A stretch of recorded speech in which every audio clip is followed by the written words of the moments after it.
Hello, my all future doctors. This is Pammi Ojaia and welcome back to my Krishna online classes. तो आज digestion का lecture number 3 है। आप लोग 1-2 जरूर देखना, तो आपको 3 बहुत ही इजी लगेगा। अदरवाइज आपको बहुत सारे प्रॉब्लम्स फेस करने पड़ सकते हैं, ठीक है। और जब भी मैं पढ़ाऊँ तो उसको आप अपने ऊपर इमेजिन करिए कि आप उसको अपने ऊपर देख रहे हो। जैसे कि मैंने बोला फूड खाना, आप सोचो डाइजेशन होना स्टमक में, वो आप सोचो कि मेरे अंदर हो रही है पेट में डाइजेशन, इंटेस्टाइन में मेरे अंदर क्या क्या हो रहा है। मैं जब भी पढ़ाऊँ तो अपने ऊपर सोचिएगा, तो आपको बहुत ही ईजी पड़ेगा समझना। आपको रट्टाफिकेशन की कोई ज़रूरत नहीं पड़ेगी, ठीक है। उसके बाद पढ़िए किसी भी लैंग्वेज में, समझिए हमेशा अपने लैंग्वेज में जिसमें आप कंफर्टेबल हैं। अदरवाइज बहुत प्रॉब्लम होगा, ठीक है। आप हिंदी में समझो या इंग्लिश में समझो, डजेंट मैटर फॉर मी।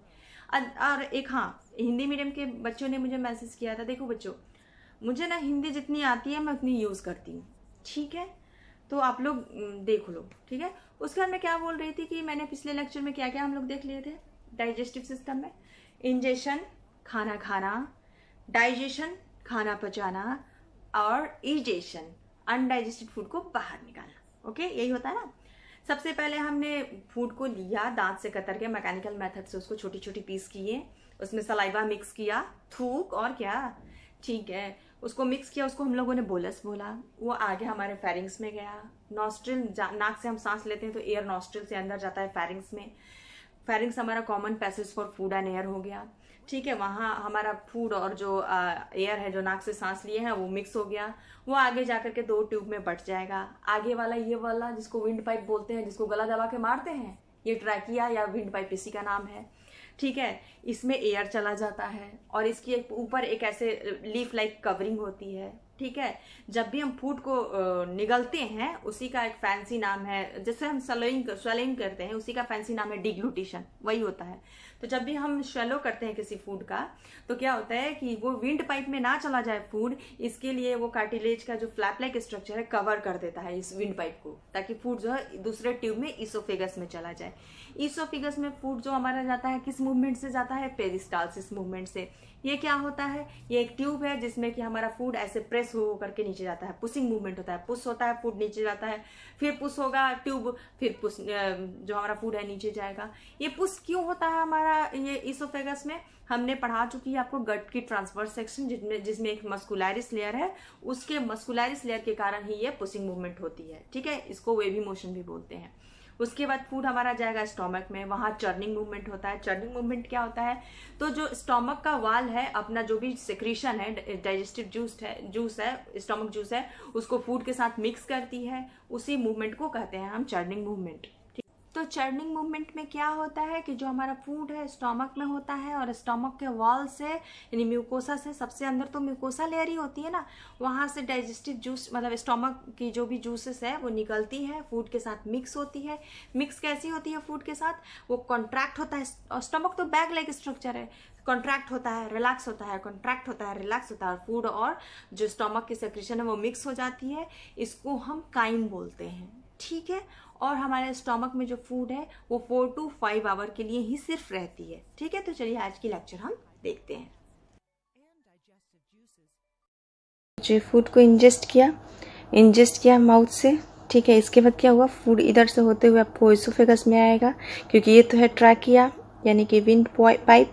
तो ये यहाँ पे क्या होगा, एक फ्लैप लाइक स्ट्रक्चर होगा। वो फ्लैप लाइक स्ट्रक्चर को एपिग्लोटिस बोलते हैं, जो कि ओपनिंग ऑफ विंड पाइप को क्लोज कर देगा at the time of swelling, ठीक है। ये ग्लोटिस बंद हो जाएगा तो इधर फूड नहीं आएगा। उसके बाद क्या है कि ये जब आपको ईसोफेगस में जब जाता है हमारा फूड, ठीक है। मैं ईसोफेगस एक्चुअली ईसोफेगस ही बोलते हैं, बट ईसोफेगस सिर्फ स्पेलिंग आप लोगों को याद करने के लिए मैं बोलती हूँ। बहुत सारे जो 10th पास आउट है उनको प्रॉब्लम होता है, बोलते हैं ईसोफेगस है, ठीक है। तो ईसोफेगस में हमारा फूड जाएगा। उसके बाद ईसोफेगस में जो फूड है ना वो कैसे जाता है पता है, कुछ ऐसी मूवमेंट होती है, ऐसी वेवी मूवमेंट, ठीक है। वेवी मूवमेंट का मतलब दबा दबा करके फूड आगे जाता है, ठीक है। जैसे कि आपको यहाँ पे पुश होगा फूड नीचे जाएगा, फिर यहाँ पे पुश होगा फूड नीचे जाएगा। मतलब ये मान लीजिए इसोफेगस है, यहाँ पे आपका फूड है, तो ये यहाँ पे फूड प्रेस करेगा, दोनों साइड से फूड नीचे जाएगा। मतलब पुश कर करके फूड नीचे जाता है, वेव टाइप का, इस तरह से, इस तरीके से फूड नीचे जाता है, ठीक है। यानी कि डायरेक्ट चला गया। इसको हम लोग पेरिस्टालसिस बोलते हैं। क्या बोलते हैं, पेरिस्टालसिस। ठीक है, उसके बाद क्या है कि फूड नीचे जाएगा। उसके बाद यहाँ से फूड हमारा जो है वो इस तरह का बैग लाइक स्ट्रक्चर में एंट्री मारेगा। यहाँ पर ना एक ओपनिंग होती है, स्फिंक्टर जिसको बोलते हैं, रबर बैंड की तरह होती है। इसको बोलते हैं गैस्ट्रो एसोफेजियल स्फिंक्टर। ठीक है, ये रबर बैंड की तरह होती है। फूड एक बार आ जाता है तो फिर बाहर नहीं जाता है, इसलिए इसको गैस्ट्रो एसोफेजियल स्फिंक्टर कहते हैं। यहाँ पे एक और रबर बैंड की तरह स्ट्रक्चर होती है, बैग के जैसा होता है, दोनों तरफ से बंधा हुआ, बीच में फूड डाइजेस्ट होता है। इसको बोलते हैं पाइलोरिक स्फिंक्टर। ठीक है, अब देखिए स्टमक का जो पार्ट है ना, ये भी आपको 4 पार्ट में डिवाइड है। जैसे कि आपका ये हो गया स्टमक। ठीक है, स्टमक। तो इस रीजन को जहाँ की ओपन होता है इसोफेगस, इसको बोलते हैं कार्डिया। क्योंकि हार्ट के नज़दीक होता है तो इसको कार्डिया बोल देंगे। और इसको बोल देंगे जो जस्ट उठा हुआ पार्ट होता है कार्डिया के बगल में, इसको हम बोल देंगे फंडस। ये हो जाएगा मेन पार्ट बॉडी। और ये जो ओपन होता है स्मॉल इंटेस्टाइन में, ठीक है, यहाँ पे स्फिंक्टर है, इसको हम बोल देते हैं पाइलोरस। इसीलिए इस स्फिंक्टर का नाम है पाइलोरिक स्फिंक्टर। ठीक है, ओके। ये मैं पढ़ा चुकी हूँ कि स्टमक जो है एक बैग लाइक स्ट्रक्चर है, जिसके दोनों तरफ रबर बैंड की तरह स्ट्रक्चर लगा हुआ है, जिसको स्फिंक्टर बोलते हैं। जो इसोफेगस आपको स्टमक में ओपन होता है उसको गैस्ट्रो एसोफेजियल स्फिंक्टर कहते हैं, और नीचे वाले को पाइलोरिक स्फिंक्टर कहते हैं, जो कि आपको स्मॉल इंटेस्टाइन डुओडेनम में ओपन होता है। ठीक है, अब देखिए ये फूड आया इसोफेगस से, ये वाला स्फिंक्टर जो स्फिंक्टर है, स्फिंक्टर से एंट्री किया, ये स्फिंक्टर से घुसा अंदर फूड, उसके बाद ये फिर क्लोज हो जाएगा। उसके बाद क्या होता है कि हमें पता है कि स्टमक की जो वॉल होती है 4 लेयर से मिलके बनी होती है। कौन कौन सा? म्यूकोसा, सब म्यूकोसा, मस्कुलरिस एंड सिरोसा। तो फूड को डाइजेस्ट करने के लिए स्टमक जो है अपना कुछ एंजाइम्स निकालता है। ठीक है, कुछ गैस्ट्रिक जूस जिसको बोलते हैं, बताएंगे कौन कौन सा इस फूड को डाइजेस्ट करने के लिए जो है निकलता है। ठीक है, और क्या होता है कि फूड का जो स्टमक का जो वॉल है, ये चारों तरफ म्यूकोसा से कवर्ड रहता है। ठीक है, आपको पता है सबसे अंदर का लेयर म्यूकोसा है, तो जो कि म्यूकस निकालता रहेगा। ठीक है, इसका भी यूज़ है, वो भी बताऊंगी। तो यहाँ पे क्या होता है कि जो फूड है गैस्ट्रिक जूस के साथ जो मिक्स होता है, इसकी जो मूवमेंट होती है उसी को चरनी मूवमेंट कहते हैं। ये कैसे होता है? तो ये जो स्टमक है ना, बैग लाइक स्ट्रक्चर है। ठीक है, ये कभी कॉन्ट्रैक्ट होगा, कभी रिलैक्स होगा, कभी कॉन्ट्रैक्ट होगा, कभी आपको रिलैक्स होगा। इस तरीके से फूड जो है वो आपको डाइजेस्टिव मतलब गैस्ट्रिक जूस के साथ मिक्स होता है, और इसी मूवमेंट को हम बोलते हैं चरनी मूवमेंट। ठीक है, ये होता क्यों है? ये चरनी मूवमेंट होता है मस्कुलरिस लेयर के कारण।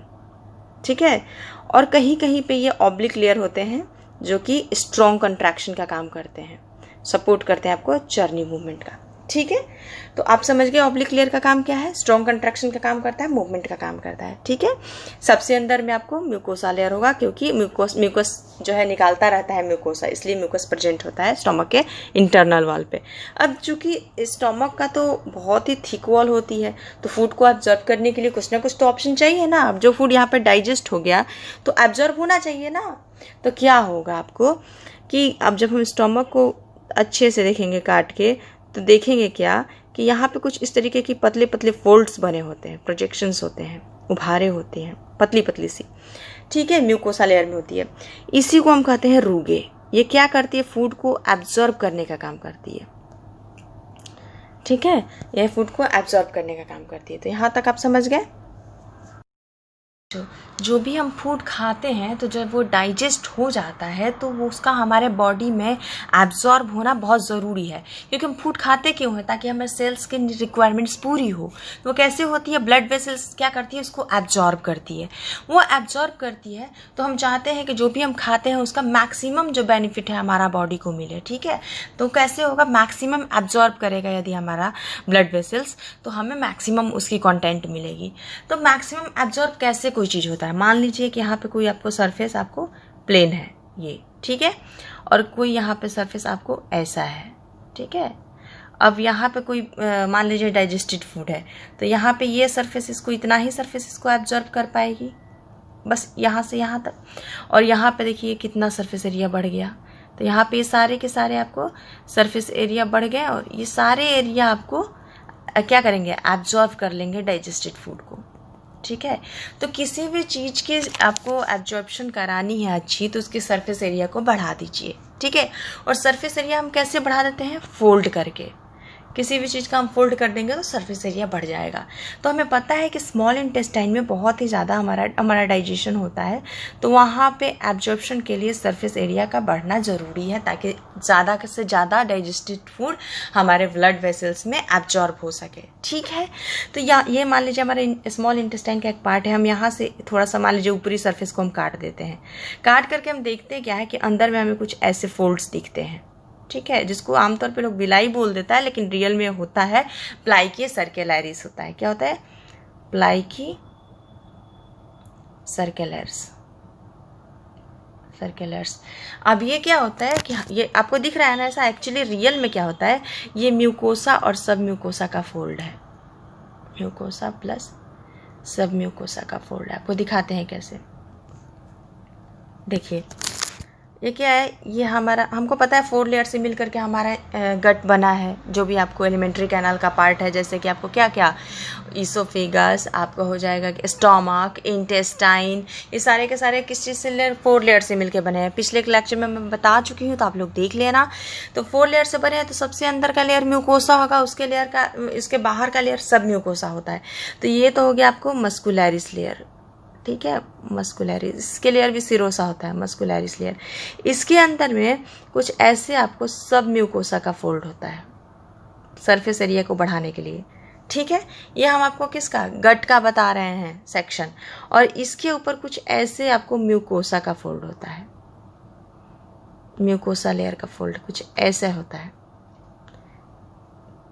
ठीक है, आप समझ रहे हो, सब म्यूकोसा के ऊपर म्यूकोसा का फोल्ड होता है। ठीक है, तो इस म्यूकोसा और सब म्यूकोसा को फोल्ड को ही हम बोलते हैं प्लाइकी सर्कुलर्स।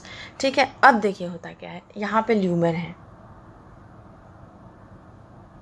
ये ल्यूमेन है। ल्यूमेन मतलब यहाँ फूड है। ठीक है, मान लीजिए हम इस सेक्शन को देख रहे हैं, तो ये ल्यूमेन है। ठीक है, यहाँ पे हमारा फूड है, इसका एब्जॉर्प्शन ये सरफेस करेगा। ठीक है, अब देखिए होता क्या है कि अब आपको क्या बताएं कि मैक्सिमम एब्जॉर्प्शन कब होगा, जब मैक्सिमम सरफेस एरिया बढ़ेगा।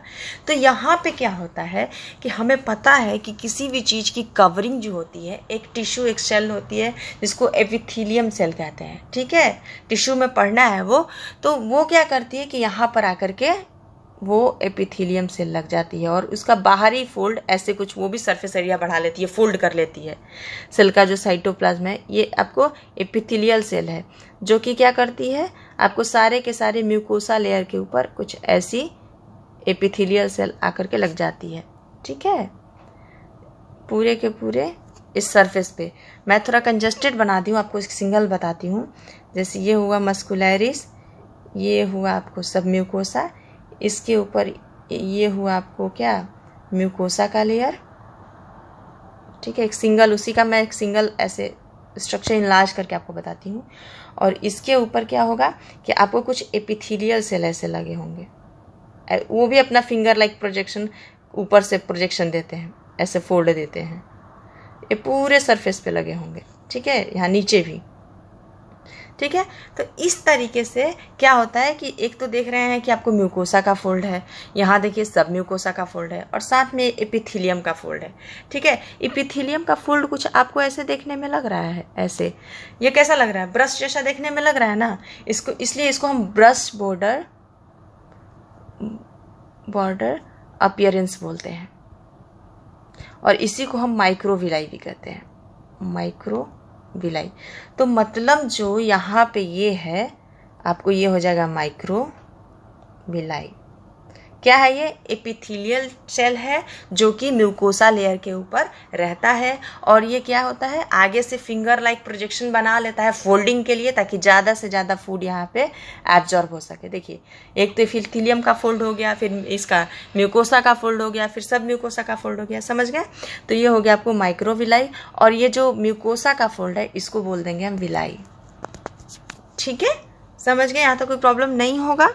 तो मैंने यहाँ पे आपको क्या बताया, हम स्मॉल इंटेस्टाइन के एक सेक्शन को काट के देखते हैं, वहाँ पर राउंड राउंड कुछ स्ट्रक्चर दिखता है। वो क्या होता है, म्यूकोसा और सब म्यूकोसा का आपको फोल्ड होता है। क्यों होता है? ताकि ये जो ल्यूमेंस, जो फूड हमारा, ये जो फूड पाइप की तरह होता है ना एलिमेंट्री कैनाल, तो ये मान लीजिए पाइप है, तो ये जो फूड रहता है ल्यूमेन में, इसका मैक्सिमम डाइजेस्टेड फूड का जो फूड डाइजेस्ट हो गया है, डाइजेस्ट होकर के जो सिंपल फॉर्म में आ गया है, जैसे ग्लूकोज, अमीनो एसिड, इसको हमारे ब्लड वेसल तक पहुंचाना है। तो कैसे पहुंचेगा? ये तो 4 लेयर में हमारा बटा हुआ है एलिमेंट्री कैनाल। तो सबसे इनर लेयर जो होता है म्यूकोसा का फोल्ड हो जाएगा, जिसको विलाई कहते हैं। उसके बाद ये सब म्यूकोसा का फोल्ड आपको दिख रहा है। ये म्यूकोसा और सब म्यूकोसा के फोल्ड को मिलाकर के प्लाइके सर्कुलरिस बोल देंगे। म्यूकोसा के लेयर पे एपिथेलियल टिश्यू लगा होता है और वो अपने आउटर सरफेस को, बाहरी सरफेस को देखिए कुछ ऐसे फिंगर लाइक प्रोजेक्शन दिख रहा है। ये फिंगर लाइक प्रोजेक्शन दिखा रहा है, जिसको माइक्रोविलाई कहते हैं। और ये कैसा ब्रश जैसा देखने में लग रहा है, इसलिए इसको माइक्रोविलाई कहते हैं, और या उसको ब्रश बॉर्डर अपीयरेंस कहते हैं। और म्यूकोसा के सारे लेयर पे ये एपिथेलियल टिश्यू मौजूद होते हैं। ठीक है, पूरे में ऊपर नीचे सारे तरफ प्रोजेक्शंस पे। ठीक है, और हमारा स्मॉल इंटेस्टाइन पे ऊपर नीचे प्रोजेक्शंस यही होते हैं। ठीक है, क्या क्या इसमें हो गया, आपने यहाँ तक देख लिया। अब देखिए, ये जो माइक्रोविलाई होता है ना, ये माइक्रोस्कोपिक प्रोजेक्शन है, माइक्रोस्कोपिक होता है। ठीक है, उसके बाद देखिए अब क्या होता है कि जैसे मान लीजिए हमारा हो गया क्या, ये हमारा हो गया विलाई। ठीक है, ये विलाई, ये प्रोजेक्शंस हो गए।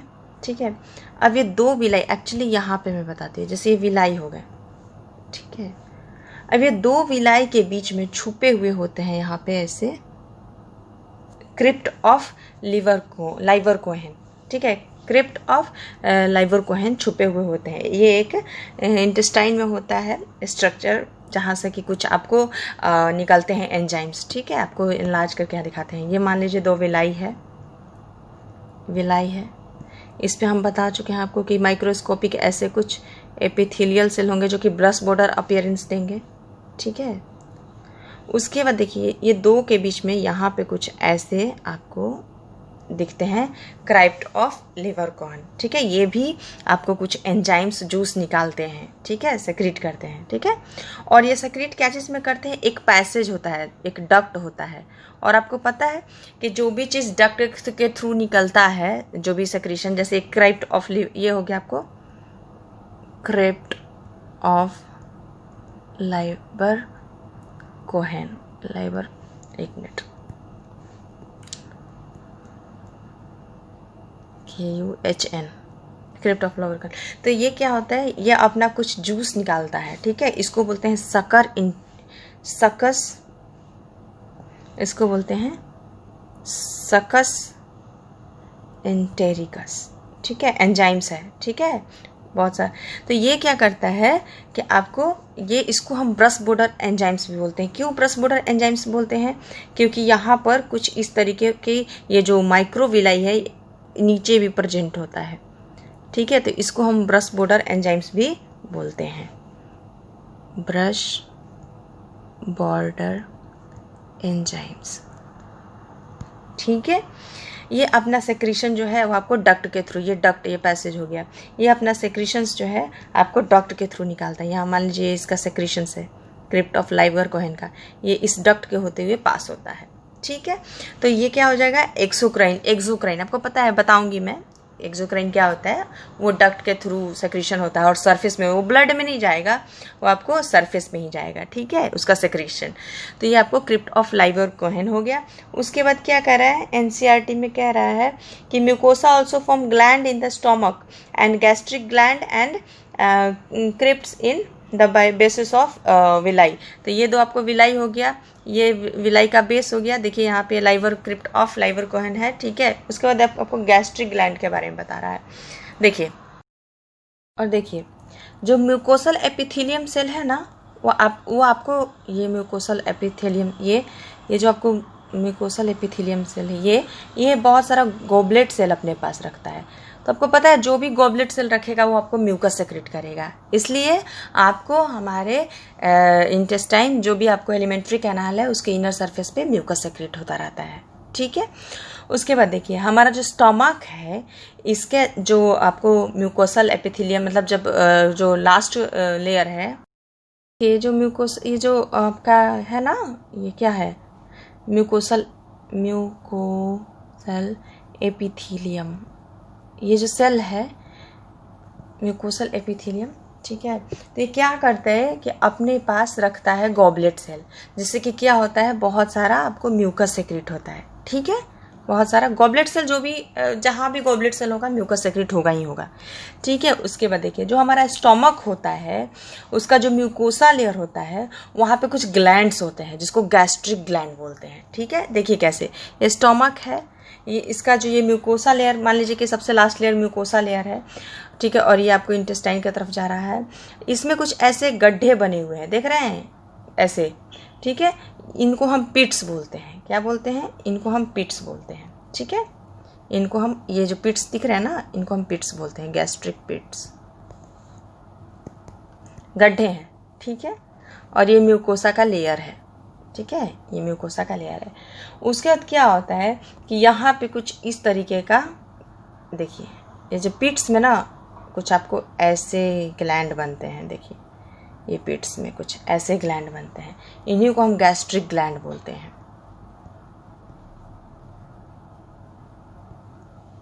ठीक है। ये अलग अलग सेल्स हैं और सेक्रेट भी अलग अलग चीज़ करते हैं, ठीक है। उसके बाद क्या होता है कि यहाँ पे कुछ सेल्स लगे होते हैं, ठीक है। इनको हम म्यूकस नेक सेल भी बोलते हैं, यहाँ पे कुछ आपको सेल्स लगे होते हैं, इनको हम बोल देंगे, रुकिए दूसरा कलर से बना देती हूँ, यहाँ पे कुछ ऐसे सेल्स लगे होते हैं, ठीक है। इनको हम बोल देंगे म्यूकस नेक सेल्स,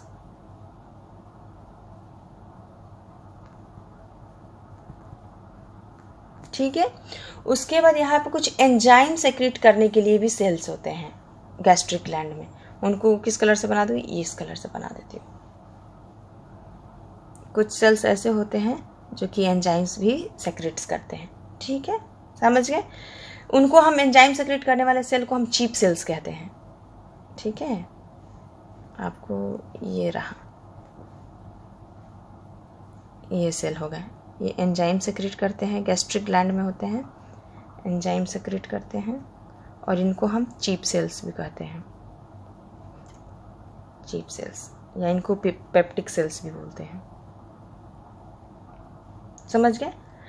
उसके बाद बच्चों यहाँ पर एक तरह का और सेल होता है, सेल्स होते हैं, ठीक है, जिसको हम पेराइटल सेल्स कहते हैं। इनको दूसरा कलर से बना लूँ, चलिए पर्पल से बना लेती हूँ।